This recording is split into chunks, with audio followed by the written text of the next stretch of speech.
xuddi bir 30 ta 40 ta erkak bilan shu to'shakda aloqa qilib ko'rgandek gapiradi. Ustoz, bugungi kunda ijtimoiy tarmoqlarda to'shak mavzusi, ya'ni jinsiy aloqa mavzusi shu darajada ommalashib ketdiki, ommalashganda ham buni ayollar tomonidan aytilayotgani bu qay darajada to'g'ri yoki bizning xalqimiz bunga shu darajada muhtojmi?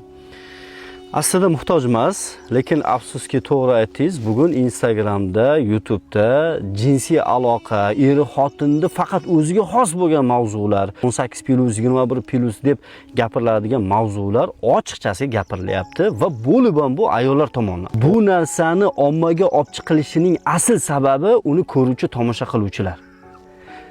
Tomosha qilayotganlar shunga ko'proq like bosib, ko'proq ko'rib, ko'proq izoh yozyaptiki, hatto ular kurs qilib sotyapti. Jinsiy aloqani go'zallashtiring degan kurslar sotyapti. Oqshomlaringizni lazzatli qiling degan kurslar qilib sotyapti va uni ommaviy ravishda olayotganlari ham ko'p. Hatto bir ikki kishi aytadi, kirsak deydi 40 ming, 50 mingta odam o'sha yopiq kanalda sotib olib, falon millionga o'sha guruhda o'qiyapti deydi.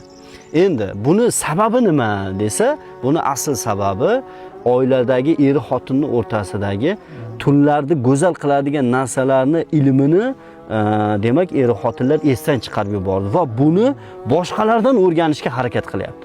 Tagini olsangiz o'sha ayollarning o'zlarining eri yo'q. Lekin shunday gapiradiki, bitta ikkita videosini menga ham tashlab berishdi. Xuddi bir 30 ta 40 ta erkak bilan shu to'shakda aloqa qilib ko'rgandek gapiradi.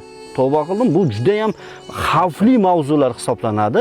Bu bora-bora xalqimizni, ayollarni, o'zbekona qadriyatini yo'q bo'lib ketishiga, yuzidagi hayo pardasini yirtilib ketishiga, nomuslarni yo'qolib ketishiga sabab bo'ladi.